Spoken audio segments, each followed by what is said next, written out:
Hello, everybody. Hope you're all doing fantastically well. You might have been here from the Watchalong. You might not have been here from the Watchalong. I know there'll be a couple of Norwich City fans in here as well. Shout out to you guys.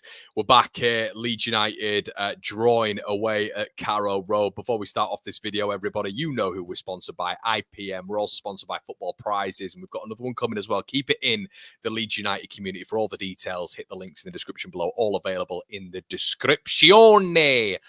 So get your thoughts in, people. Get your thoughts in. Interested to hear where you are, what you are thinking after that.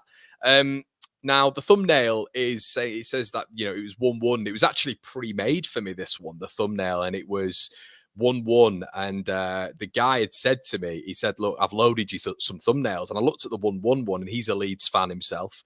And he put so frustrating on the thumbnail. And I thought, interesting, that's coming from his perspective. Knowledgeable Leeds fan as well. And he just sent me, and I thought, all right, I'll use that as a thumbnail. And I think that's how maybe some of us feel after that. I think a lot of us feel. We had like 2,600 on the watch along across all platforms, and everybody was similarly thinking that when what happened at the end happened. So let's chronologically get into the game anyway. I thought Leeds, I have to say, I tell you what, let's start with Norwich. Norwich, very fit team, looked on a different level to what they were under Wagner in terms of getting back into that defensive rear guard.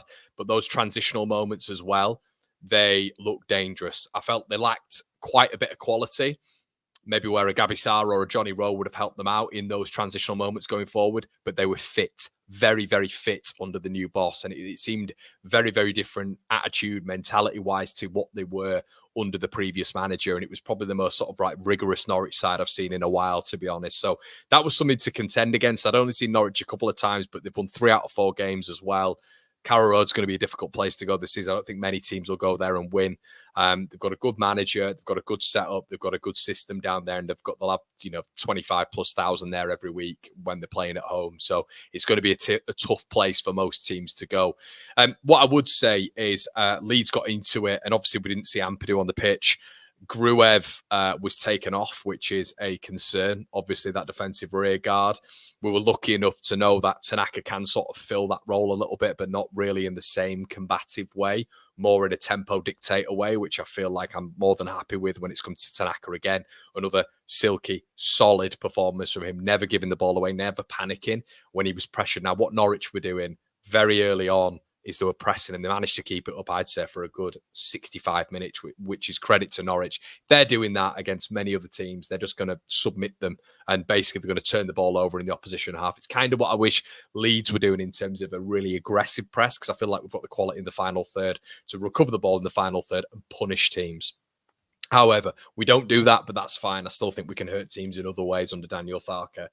So, listen, the game started, and in the first 12 minutes, what did we see? We saw probably the first bozo moment we've seen in a while from the Leeds United defence. Strout was drawn out, and Rodon dives in. You just do not do that in your own box. It was a stank of desperation when it didn't need to be desperation. Josh Sargent, for me, was at an angle where Ilan Melie would have, well, you hoped he would have, but would have at least got a hand to that. And, we did have bodies back there, but it was a desperation attempt to win the ball back. In a month of Sundays, you could tell in slow motion what Josh Sargent was going to do. He was going to drag it back onto his left foot and try to put the ball in the back of the net, because Rodon committed extremely early. Horrendous decision-making from a centre-back, and he cost Leeds there. And it was the first time, because I thought in the first 12 minutes, Leeds were really good. I thought Norwich were igniting that press, obviously, but it was forcing Leeds to play football. And we were playing these one-touch passes, and we were playing in the channels really well in what looked to be quite a small pitch. It felt like, anyway, at Norwich. It felt like it was a bit of a smaller pitch, or maybe the crowd's just on top of you a little bit more. And then he gave away that dope penalty. And I just felt I was so frustrated at that point. But I thought there's more than enough time for us to get back into this. You tell me how a penalty goes down the middle and the keeper stays down the middle and it still beats him all ends up. That's all I'm going to say on that. But there is more chance percentage for a goalkeeper to save a penalty than many people make out. And that's what I'll leave it as. But for the amount of penalties that this guy misses, and even when he's an inch away from it or half a yard away from it, I'll still get people telling me that, oh yeah, but he shouldn't be saving them anyway. Well, I think he's got to add penalty saves to his record. I think that's got to happen at some point. He was half a yard away from the ball, and it was. I don't understand how that can happen, but it is what it is. Anyway, we move on. Leeds for me grew into the game. Norwich was still problematic. Was still really problematic, and I thought that press that they ignited was really good. Marcelino Nunes, Borja signs, Josh Sargent leading as well. But I thought Leeds were playing it around really well. I thought, personally, there was an obvious level between the two teams. I thought that. And that's why I was only really getting irate at the end. And we'll get into exactly why I was getting slightly irate towards the end. But I thought that throughout the game, Norwich were available on that transition and on that counter-attack because we did flood players forward. But the same was happening to them. And Ramazani and Nonto, that's the balance that I've always been speaking about, the beauty of having them both on either side. We didn't really have that last season a lot with Somerville and Nonto because Nonto wasn't available often enough. But I just feel the synergy and the partnership between those two is very, very, very good. They find each other so well. There's a proper partnership between them. So that's what is extremely exciting for me when it comes to that partnership. And yeah, I just thought they were finding each other in the pockets. They almost looked towards each other, and you can see that on the football pitch. They've already galvanized a real relationship, which is amazing to see because they're the two most exciting players on our side in that front part. Now, I have to say as well, Matteo Joseph, okay? You guys know I'm his biggest fan. I think he needs chances. We were speaking about it on the preview this morning. I love that lad, and I think he will be a good addition for Leeds in the long term. Today I thought it was poor from him. And I might get some of the stats lads actually disagreeing with me on this one. I feel we've been on kind of a level head when it's come to Matteo Joseph. For me, he was being drawn to the ball way too much. He wasn't offering enough in the penalty area when we're actually getting on those overlaps and those underlaps with Nonto and Jayden Bogle in that first half. It was very, very, very easy for, I believe it was Cordoba and Callum Doyle and Duffy to just back the ball away. You've got to get in front of your man, like he did against Hull City when Solomon played that ball in. You've got to get in front of your man. You've got to drag that centre back out. You've got to do something which makes him think. They were sat in a line, and I understand it was against a fair few big boys in there, but you're going to come up against that in the championships. I thought it was one of his poorer games today. I have to say that. We know Gruev went down, and that is a slight worry, but call a spade. Rothwell came on and did really well.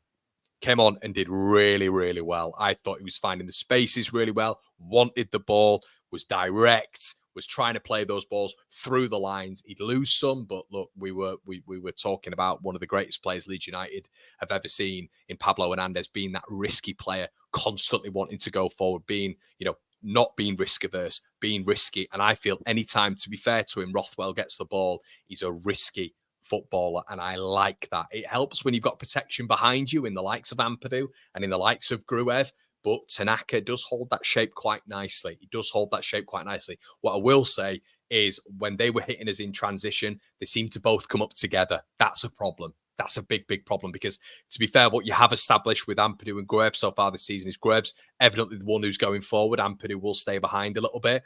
And we kind of saw that at the weekend as well, with Tanaka staying a little bit further back and Gruev going further forward. The thing is with me is Gruev's not going to get goals this season. And if Tanaka's a little bit further back, Tanaka's not going to get goals this season. That we need to have a midfielder in that double pivot who's going to add to goals this season, because that was the whole point of last season. We're talking about Kamara and Ampadu and Gruev not getting goals, and they're the fine margins. We talk about set pieces, but we can't just rely on a front four to score goals. We need it from other parts of the pitch, which was really good to see Bogle on the score sheet in the last game. We can't just have it on the front four. We're too reliant on that last season. We know that. So, but I thought when Rothwell came on, really progressive, really direct, was getting hold of all the set pieces. We can't deny the set pieces did improve. The set pieces put into the box had a bit of lift on them, a little bit of a good trajectory on them, a bit of variation as well. And I thought we looked a little bit more dangerous. So that's the Rothwell experiment, of which I thought would happen. I thought he'd come into the side. I didn't think it had overawed him. And we've heard certain people saying he was shit this week. On that performance, you cannot call him shit. I thought he was good today. Tanaka, once again, smooth, lovely operator in that midfield space, doesn't lose the ball. and is able to just, left foot, right foot on a dime, makes the right decisions. Love Tanaka. Absolutely love him. Proper player. We have to focus on the goalkeeper a little bit. If I'm to be a bit critical of him, the ball, when it's played back to him, he cannot kick the ball.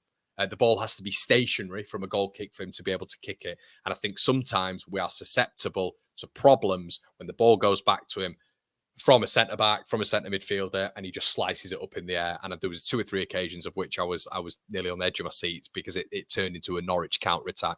That has to improve. Firpo and Bogle today, thought Bogle was really good. Again, really, really happy that since sort of the opening day, his performances have got better and better and better. Firpo, I thought was good today as well. I thought Ramazani, it took him a while to get into the game, and those partnerships weren't quite on that level. But I tell you what, when it did start to work, it did start to happen. My word, when you started seeing Ramazani come into the game, I was so excited. And look, we're going to get into his finish, obviously. But let me know what you think, everyone, in the comment section below. Let's get in a couple of your super chats. Farkas, first touch, says, let them off the hook. They were on the ropes when we scored, then allowed them back into it due to our mistakes. Sorry, but that ref is absolutely barbaric. Farkas, first touch, you are bang on the money there, everybody. And we're going to get into the super chats. But the referee, look, mate, I've never seen anything as bad. I've never seen anything as bad. Weak, not demanding, susceptible to every decision, and completely killed a good game of football. Killed a good game of football by breaking it up, unnecessary conversations, and killing it with yellow cards. Killed a football game today, and we had the warning about this guy on social media beforehand, and he was making it all about himself. The centerpiece referee, and you could tell it from the first foul that he gave away. Gave Pascal Struijk a yellow card within about 6 minutes for touching Borjasein's shoulder, of which Borjasein's didn't even really appeal. Shocking referee. Andy Mack, I'm sorry, but those subs ridiculously lost our momentum. We called it at the time, and I'm seriously concerned with Fark's tactics. Okay, so I don't know if a lot of you are saying this right now, but I'm just going to, Andy, what I'm going to do, mate, is I'm going to come back to that, but I want to just talk about this chronologically, mate. So Grev came off, Rothwell came on. We've spoken about that. Leeds went into the back end of the last 10 minutes of the first half with the 7 added on. I didn't think we looked amazing in that last. I thought we were just getting our shape a little bit. Rothwell had come on for Gruev. There was a different dimension there. The team were figuring out a little bit, and we'll talk about the shape differences when certain personnel come on and it can change. When we saw that towards the end anyway. But got into halftime, and you're still thinking, I'm still a little bit frustrated with what I've seen. I'm actually more annoyed at Joe Rothwell. Okay, Ilan Meslier for that penalty. I never expect him to save penalties ever. But that penalty, when it's down the middle and he's down the middle, for him not to save the penalty, I found a new sort of surprise element to Ilan Meslier's penalty save debacle. I didn't understand that, but Joe Rodon was reckless, and he gave the referee a decision to make. And from my perspective, the reason he did that was probably because Josh Sargent peeled off him and maybe rattled him a little bit. So went into the halftime. I was still confident. We're saying on the watch-along, I'm still confident because I think we have the quality at our disposal to hurt Norwich. Even in that first half, for me, there's one dominant side. They're good in the transition. They've got a good system. They've got fit players, and they have got quality Norwich.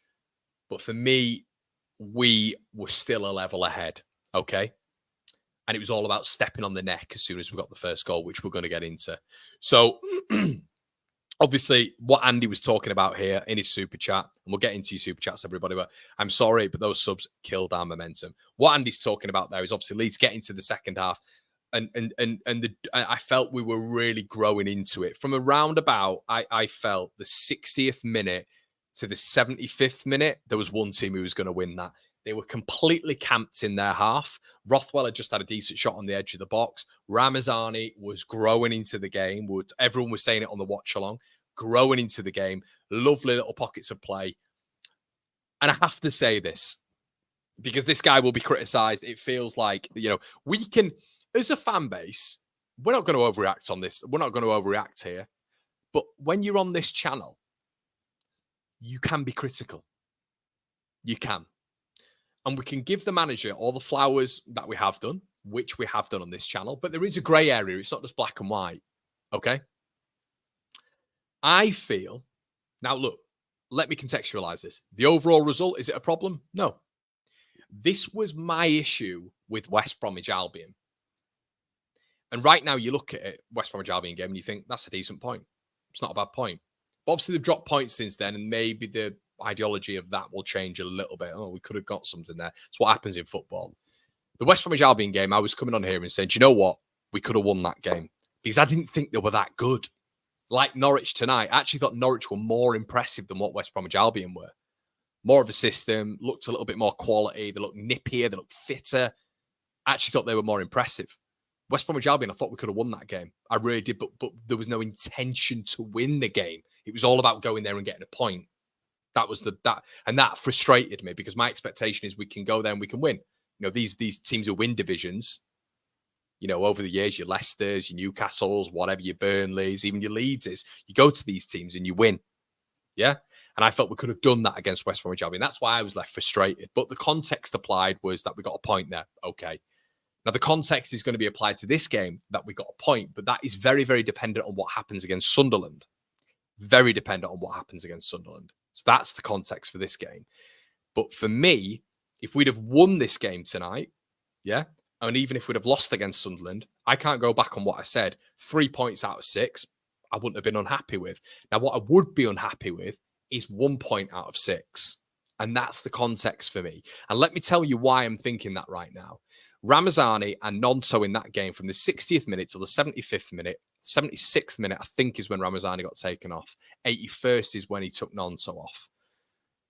For me, in that game, I would say the last 10 minutes, 10 to 15 minutes, I don't have a crystal ball. I'm playing hypotheticals here. I think we were going to win that game. I genuinely believe it. I felt that it was a matter of time. And unless, this is what I will say, unless there was injuries, which there might have been, someone might have had knocks, I don't know.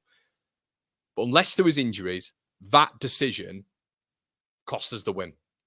Because he brought Byram on the left-hand side. We know Byram's not going to venture forward on that left-hand side, especially against the quality they've got on the right-hand side. He's always just going to come back inside, retain possession, you know, just keep the ball, not really be adventurous at all, just be a sort of solid left-back. So when you bring Firpo off for him, I know we've got the game on Friday. We have to preserve, of course we do. But I don't think an extra 10, 12 minutes on the pitch is going to impact them as heavily as maybe some are suggesting. I think Firpo staying on that pitch, Ramazani staying on that pitch, playing hypotheticals, but it's my opinion, I think we'll win that game. I think we'll win that game. I think the beautiful little chance that Ramazani sort of knocked in and Bogle hit it over the bar, that was all cultivated by him. And then he was taken off. And then you were seeing a scenario where Bamford was wide right, Gelhardt was thrown on, Byram was on at left back. Peru, who we were calling for. I don't think Aronson had his greatest game, so we were all saying it in the watch-along. I don't mind Peru on there whatsoever for Aronson at some stage. But I feel it's a very similar vibe. He went at some stage, maybe, this is what I will give him, maybe he was thinking that transitional game was going to hurt us. But I completely disagree with him there because I think you've got to risk it for a chocolate biscuit. But I think you've got to do that. And you're going to find yourself in those moments today. I don't think you can have that complete control element to go up. I think there's got to be risky moments away from home against some of the top sides to get promoted. I think that's got to happen. And I think against West Bromwich Albion and maybe against Norwich today, you can criticize Daniel Farke for more wanting the draw and preserving Leeds United for that draw. And as I've said, everybody, it could be a fantastic point at the end of the season. But for me, it's very dependent with how the fan base reacts to what happens against Sunderland. And we could win the Sunderland game, could be 4 points out of 6. Brilliant. We're all sat here laughing. But I felt in the last 12 minutes, if he keeps 15 minutes, if he keeps Ramazani and Nonso on, I think we'll win that game. That's my personal point of view. I think we'll win the game. I think they're not getting out the half. They didn't get out that. And then suddenly, because we've got no pace on that transition, we've got no pace on the counter-attack, Norwich think, all right, we'll step up 5 yards. They stepped up 5 yards because they've not got the threat of Ramazani and Willie Nonso.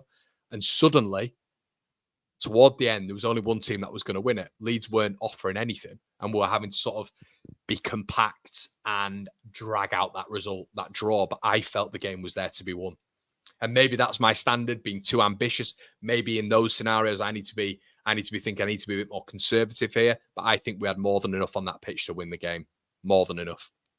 But yeah, Paul's in the building. Member for 8 months. Lewis says, and Aronson, Tyler Roberts, regen. Harsh, Lewis. Harsh. I think he's been good this season, I have to say. I mean, and I was wrong on him. I'm big enough and ugly enough, as I always say, to well, not that ugly, but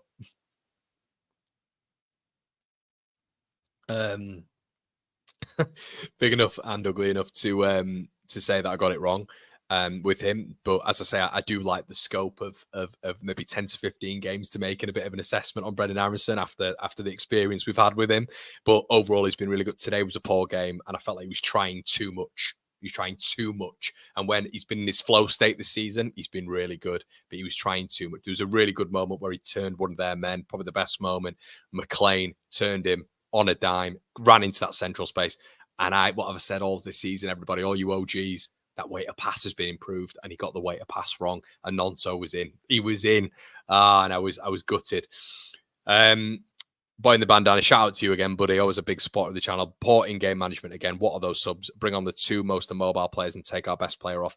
Game was there for us. So so I honestly, mate, sometimes I come on here and I think, am I the only one? Because look, I know I'm probably going to be deemed as maybe negative for saying that, but I don't think that was. I think it was he took off. I'm just going to see on my Twitter here if anybody responded and said that maybe saving legs for Friday, chill. Okay, so that's been one of the responses. Fair enough. Totally unbalanced the team. Let me see if there was anything the other way. Half an eye on Friday, I reckon. Okay, fair enough there. But my rebuttal to that, and yeah, I'm just having a quick look again, see if there's anything. 3 points there for the take. So this is where I am. 3 points there for the taking. Byron for Firpo, good. Gelhardt for Aronson, that's it. Nonto and Ram are in their early 20s. Shane Duffy, leggy. What a point that is. You've got Shane Duffy at the back. Obviously, you've got Callum Doyle, who's been absolutely legging it up and down that left flank. Up and down that left flank, and he's a centre-back by trade, Callum Doyle. He's a big lad. He's going to be feeling it as well. You've got Kenny McLean as well, who's going to be feeling it. He's about 38 years of age, isn't he, Kenny McLean? He's not really. I think he's about 33, 34. But he's going to be feeling it with some bodies coming on. I understand that, with Peru maybe coming on. But to take off the pace, I mean, Ramazan is even an unbelievable winger. So we've seen that for up to 15 minutes. We're preserving. I'd maybe understand it if you took them off on the 60th and 65th minute or something like that, and you think, look, tired legs, all this sort of stuff. But keep them on. We'd win the game. We'd have won. I'm convinced we'd have won that game. I'm convinced we would have done. But it's opinions, isn't it? Brandon says, shocking ref, another pen and Fark ball out. Farker's first touch says, have to say as well, Pascal got a card for touching Borja, then Borja went through. Brendan, no card. Mate, Farker, and I don't know what your name is, mate, but yeah, I completely agree with you. Andy said, you ask any Norwich fan, they were happy we took off Nonto and Ramazani. Those subs made absolutely no sense. Those subs gave them confidence, fuming. I got a text, right? Look, you might know who from. Got a text. And you'll have seen my reaction on the watch-along. 2 texts from 2 separate people. Thank you took those 2 off. A text. Norwich fans. So if they're saying that, they know they're on the ropes. They couldn't get out. They could not get out. So guys, that is why it's not about being negative. It's not about being pessimistic. I promise. I swear it's not. It's not me looking at glass half empty here. It's really not. But I think we could have won that game. I think we had the superior quality with a better team, for me anyway. Let's get into a couple more of your chats anyway. Keep getting your thoughts in, everybody. He's protecting it. Yeah, decent draw. Could have gone to win it, but all set up a mid-block against Sunderland. I think we could have him. Yeah, and this is the thing as well. I think Sunderland will be there for the taking, obviously. But it's going to be a tricky game as well. We don't know what's going to go on with Greve. There are a few knocks as well. Rodon just looks like he walks gingerly all the time anyway, doesn't he? So I've no idea really there. But yeah, I don't know. It's going to be interesting to see. It's going to be a tough game. It will probably be a tougher game than that as well. Sunderland have had a really good start to the season. Chris Rigg, Joe Bellingham in the midfield, Patrick Roberts, Mundell on the left has had a really good start as well. I think it's going to be a tough game, that one. I think it's going to be a real war of attrition. I guess, I said at the beginning that even coming out with 2 points, would it be bad?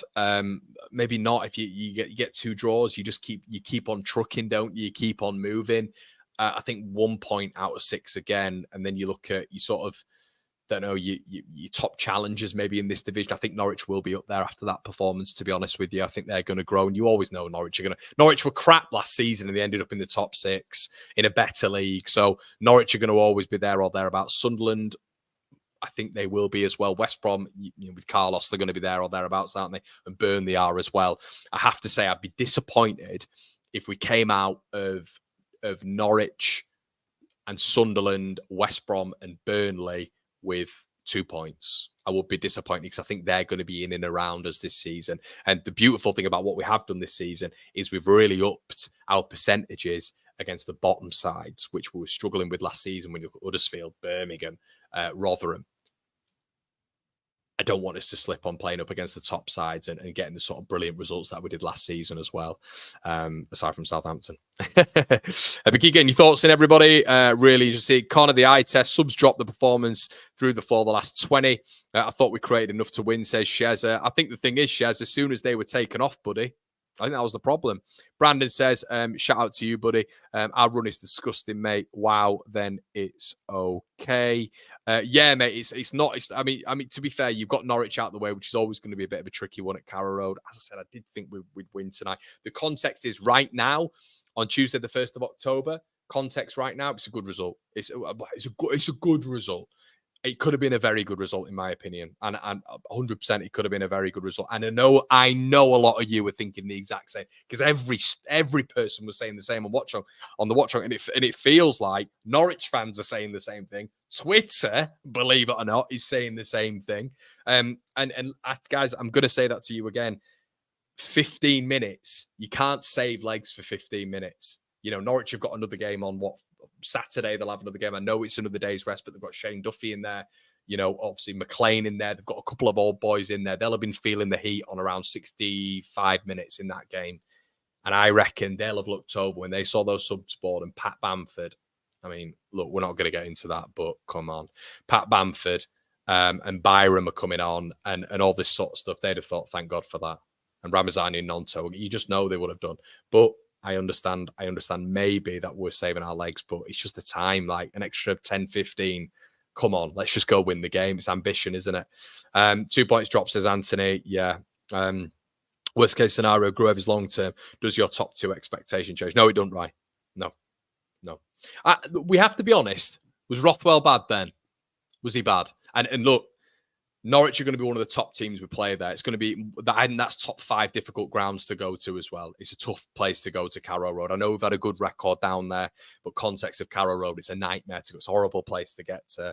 It feels like every time you go down there, the weather conditions are a bit windy and the ball's in the air a little bit. It's not a nice place to go to. Ask any Leeds fan. I've been to Carrow Road twice. Any Leeds fan who goes down there, it's an awful away day, and the players will feel that as well. Coming back without a defeat when you're 1-0 down as well is a good result in my book. But as I say, the context is what happens against Sunderland. Whatever happens against Sunderland, I don't think we can lose that game. I don't think we can lose that game now. But worst case scenario, I think Rothwell did well. I think he did well, mate.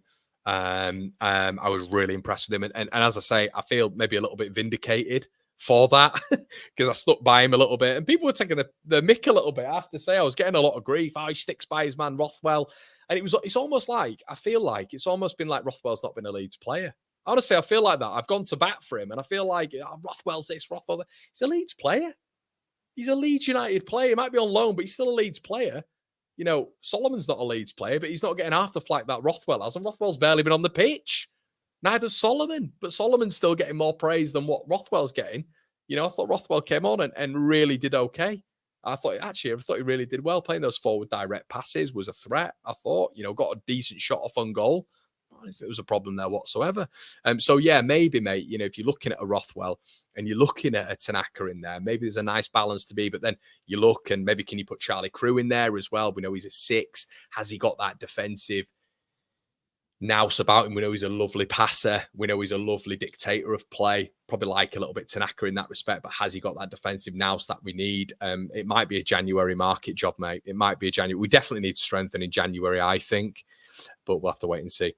Connie, you can't judge a player now without it being brought back as a foul, becoming a non-contact sport. Yeah, mate, I agree. Do we need cover in midfield? I guess we'll have to see what happens with the boy, won't we? Mark's in the building as well. The game was fairly chaos. We are doing well, but they were still dangerous. I think they were going to score on the break. They looked good, didn't they? And I don't know if that was because of Norwich. I was saying on the watch-along, I don't think they looked that good, but that's because I still feel quality-wise we were a level up. We just couldn't quite get that last moment. We had the point, didn't we, where there was so many last moments, so the ball just didn't quite bounce for us. But I still feel that we were that level, that cut above Norwich. But it has to be said, in those transitional moments, they were flying forward. They were like yellow arrows going forward. So, you can't take that away from them. They look, as I kept mentioning, they look fit. They looked completely sort of regimented in this new guy's system, and they've won 3 out of 4. So it's clearly turning a little bit for Norwich, and they'll be looking at that top 6. They might even be looking at that top 2. I reckon you're going to get a lot of teams this season. Everybody looking, if you're your Blackburns and your West Broms and your Middlesbroughs and teams like that, and Sunderland, you're going to be looking and you're thinking, well, could we do that top 2? Do you reckon we could do it? Norwich are probably one of those sides, honestly.